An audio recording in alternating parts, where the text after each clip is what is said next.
Openga Dhomo Chinonzi munu unu pasina unu ausi munu Chinonzi munu unu pasina unu apana munu Domo Zokorora kupenga Benga to Benga tinze Watichi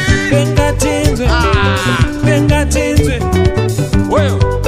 Ozokorora zvakare agara nobenga Unu munu ngave nechimiro chemunhu iwe une tsika dzembwa uri mbwa yemunhu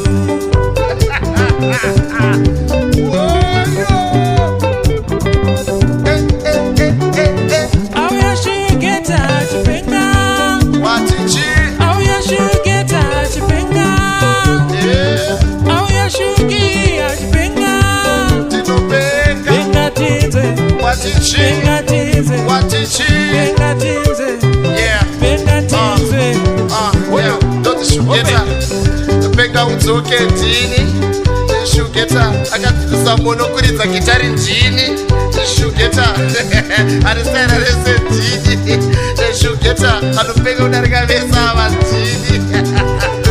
Adite Broza First day gakatirwa na papa mono Vachenda kumhiri kudoridza magitari Tinda kwabhadharira tiketi racho 1864 Adite Semut Cheka Romeo Gasa chipenga Anobenga Romeo Gasa chipenga Anobenga Romeo Gasa chipenga Anobenga Simbi Ombe chipenga Saka Benga tinze Benga Benga Tony Oyo open kufunga kwenyu watikaniwe ini na mambo Solomoni arina ni ndeupi Ukopengo wangu akomana ndikumunyembera uyu mambo Solomoni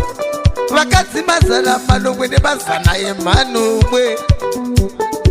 saka ini na Solomoni arina ndeupi ine 1000 Anobenga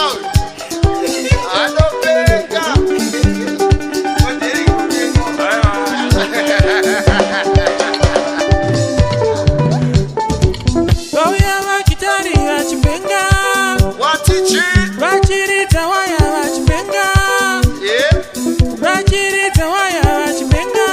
Watichi Mono imbopenga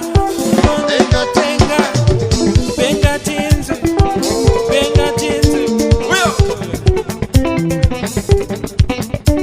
Bona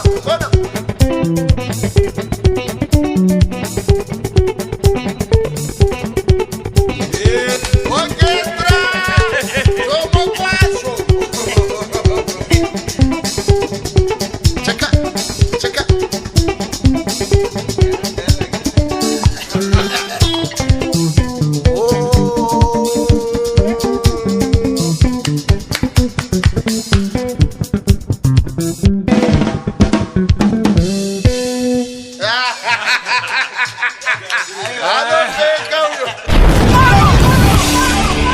Manolio Studio, the harmony of quality and professionalism.